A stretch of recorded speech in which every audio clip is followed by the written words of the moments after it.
वीरवर घर आया और अपनी स्त्री को जगाकर सब हाल कहा।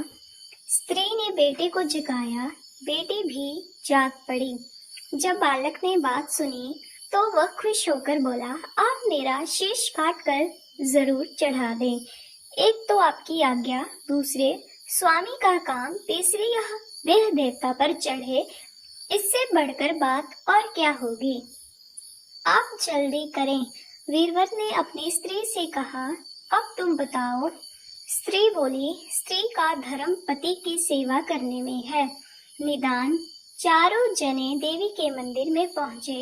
वीरवर ने हाथ जोड़कर कहा, हे देवी, मैं अपने बेटे की बलि देता हूँ, मेरे राजा की 100 बरस की उम्र हो। इतना कहकर उसने इतने जोर से खांडा मारा कि लड़के का शीश धड़ से अलग हो गया।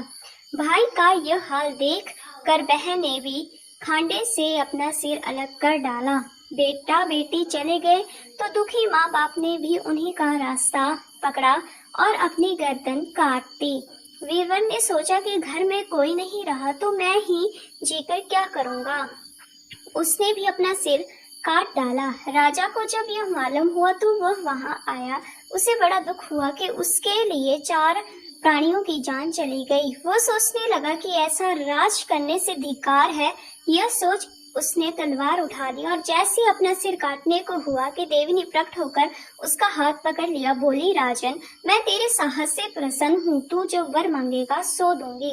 राजा ने कहा, देवी तुम प्रसन्न हो तो इन चारों को जिंदा कर दो। देवी ने अमृत छिड़क कर उन चारों को फिर से जिंदा कर दिया। इतना कहकर बेताल बोला, राजा बताओ सबसे ज्यादा पुण्य किसका हुआ। राजा बोला, राजा का। बेताल ने पूछा, क्यों।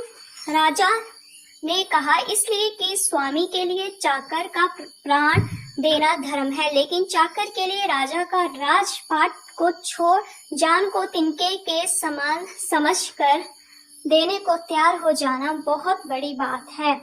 यह सुन बेताल गायब हो गया और पेड़ पर जा लटका।